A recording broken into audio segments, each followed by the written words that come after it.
A long-awaited and highly anticipated update has finally hit the old school homepage, and that is the Wilderness Boss Rework. Back in March of 2014 was the initial massive Wilderness rejuvenation blog that came out, where basically it released 90% of the Wildy content you still do today. But the Wilderness Boss Rework aims to revitalize the latter group, the final three big bosses being Venenatis, Callisto, and Vetion, and keep them up to date with our modern standards for bossing. Initially, these three were intended to be a challenging multi-combat encounter which would incentivize adventurers to band together and take them down. However, the ingenuity of players knowing nearly no bounds, and all three of them can be fought with very little interaction, completely solo, and with some pretty unusual safe spot mechanics. So going forward, they want to deliver a proper multi-combat group bossing experience with interesting mechanics, the ability to keep topped up between kills in case PvP combat breaks out, and rewards that make the risk worth taking.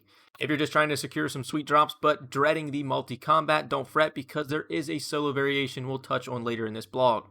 Alright, first let's talk about the Lair. To properly rework these bosses, they want to go deeper into the Wildy.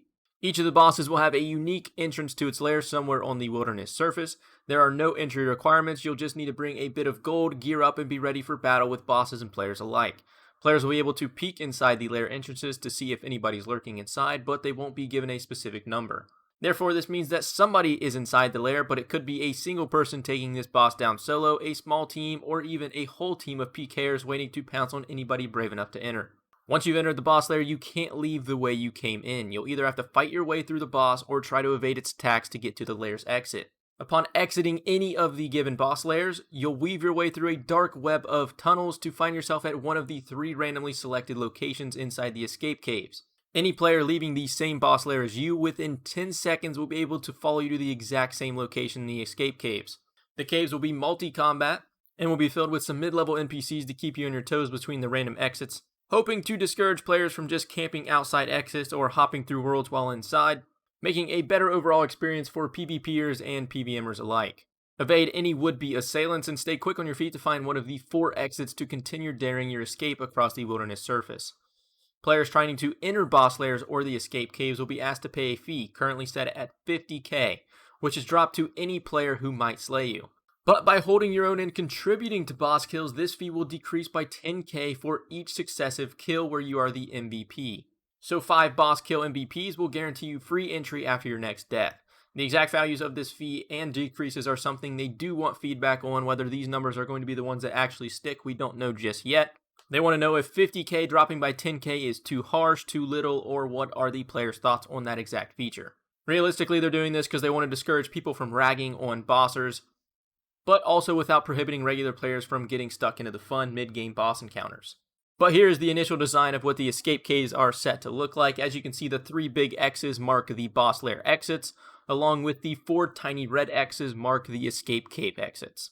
But moving forward, for the adventurers brave enough to take on these new endeavors, you can expect to see much better rewards than the current wilderness boss offers. They're aiming for a GP per hour rate in line with content like Vorkath and Hydra, but with much lower requirements to enter. We reckon this will offset the risk you'll be taking in terms of difficulty. The wilderness bosses should feel intuitive enough to let you focus on potential threat of other players. Therefore, they're going to be slightly difficult, but not hard enough to the point where technically you could probably get in a PvP fight mid-kill. On top of the riches, you'll be able to secure a handful of new uniques targeting various current wilderness offerings, and we'll touch on that in a few minutes. But what if you're not into the whole multi-combat thing? Still not convinced, looking for something a little less nerve-wracking, you're just after a pet, maybe a ring or two? This is the section that has you covered. While they want to deliver on the initial intent of a multi-combat high-risk group bossing experience, they understand that even with plentiful rewards, multi-combat wilderness bossing is not everyone's cup of tea. So for that, they'd like to offer a toned-down single-way combat equivalent of each of the 3 bosses. These guys would likely sit around or below level 30 Wildy and will be mechanically simpler encounters than most of their multi-combat counterparts, but still retaining the unique identity of each boss. The aim here is to provide a safer alternative that isn't totally devoid of risk, with encounters that will let you prepare for potential attackers with switches, freezes, and plenty of supplies. You'll make less GP per hour at the single equivalents, but you'll still have a shot at the uniques, the dragon pickaxe, pets, and wilderness rings. They'd like to balance these variants so that the time to complete for any boss collection log entry is roughly the same, if not shorter than it is at the present, while having less specific gear requirements and more interactive mechanics. But enough about these safer alternatives, let's talk the new big three. Kicking things off with Callisto. You might have noticed Callisto is a massive bear and they'd like to make him act like one. Throughout this fight, Callisto will constantly run towards a target and attempt to attack with a devastating melee attack, and he couldn't care less about whether you're praying or not. While he's retained his immunity to magic damage, he's now vulnerable to freezes. So if you've already poked the bear, consider asking him to chill out with an ice barrage or two. And if he's unable to attack a player, Callisto has a handful of other attacks to keep players on their toes, not to mention he gets particularly angry below a certain HP threshold, and this will alter the fight significantly. Moving on, then we have Venenatis. What's worse than one spider? 2, maybe 3. Venenatis should feel a bit more like a spider matriarch and will summon a number of spiderlings throughout the fight. The number of spiderlings summoned varies greatly based on the numbers of players in the room, but thankfully they're not too resilient. A quick whack with any weapon you can get your hands on should send them off. But make sure to deal with them quickly as they are hell-bent on running you down and draining your prayer with every attack. Venenatis likes her personal space and will make every effort to move away from the players so that she can bombard them with a deluge of ranged and magic attacks. And these attacks get stronger for every spiderling left alive, so it's imperative that you keep on top of your pest control.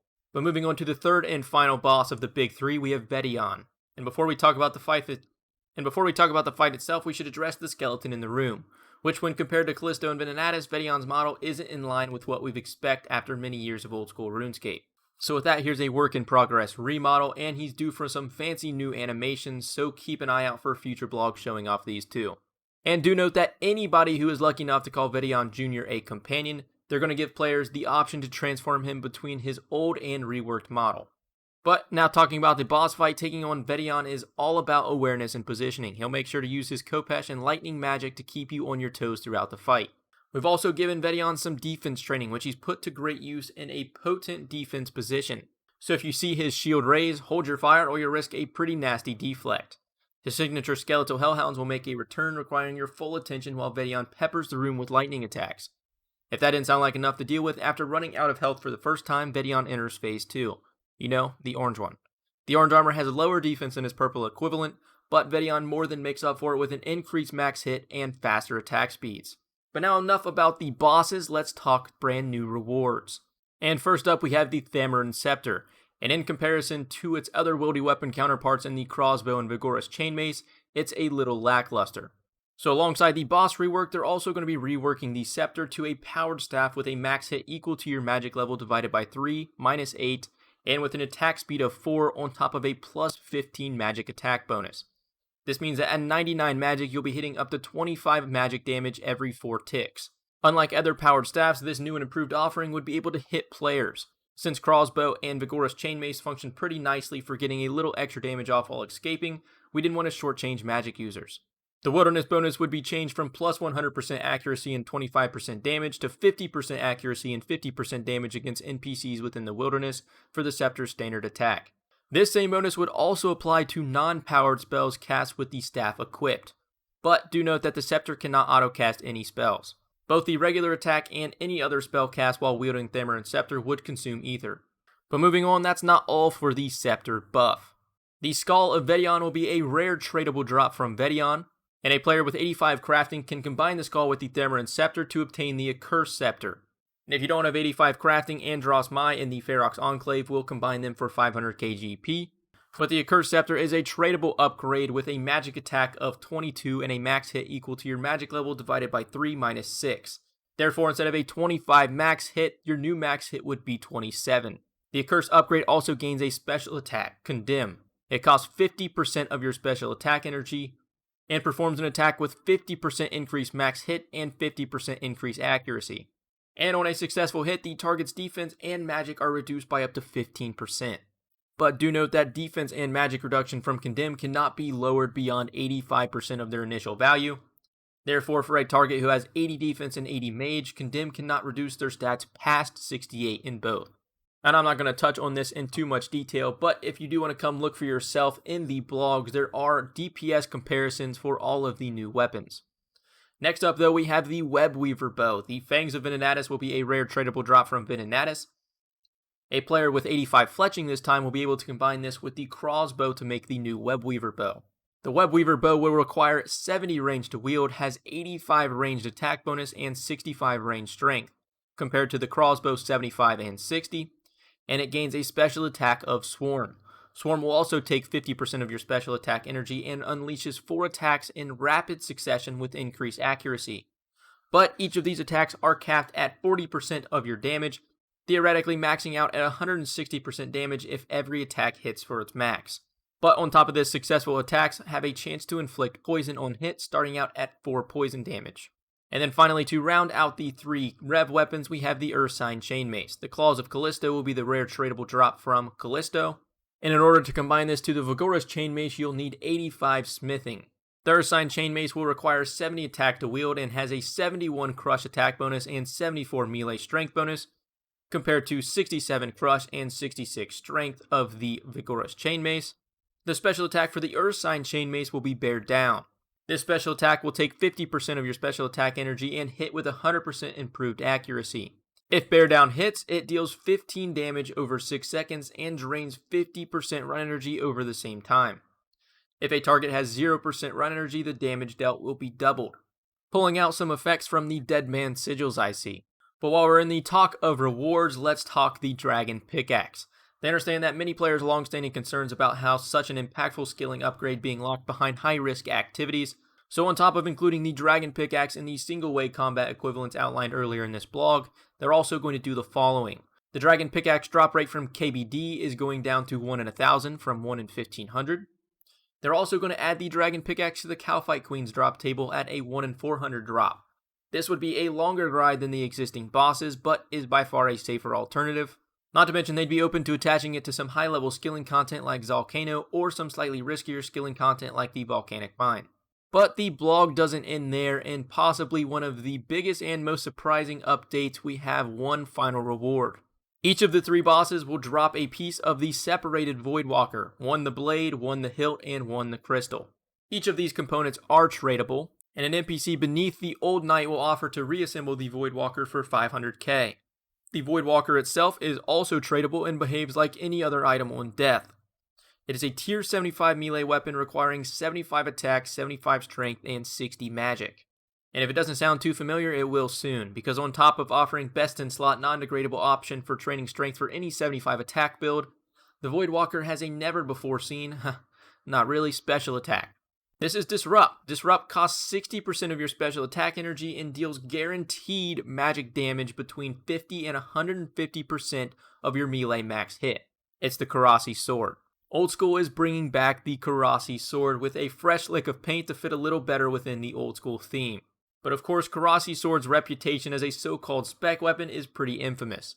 But they'd like to make it clear that they're not planning on adding any item similar to the Ring of Vigor in RuneScape from 2010, which essentially reduced the special attack cost of Korasi sword and increased its power level significantly. But with that is everything for this update blog. They have included a short survey to give you a chance to share your initial thoughts on this pitch. It is going to be linked down in the description below if you do want to pull up this article and fill out this survey, leaving some of your thoughts on this Wilderness expansion update. But otherwise, I hope you guys enjoyed the video or found it helpful. In my opinion, I think this is a very well-designed option, and I'm a big fan, and hopefully everything does come to fruition that was proposed in this blog. Feel free to let me know your guys' thoughts down below, but with that, if you enjoyed the video, consider dropping a like. It massively helps them out. And subscribe to the channel if you're not already, and I'll catch you guys in the next video.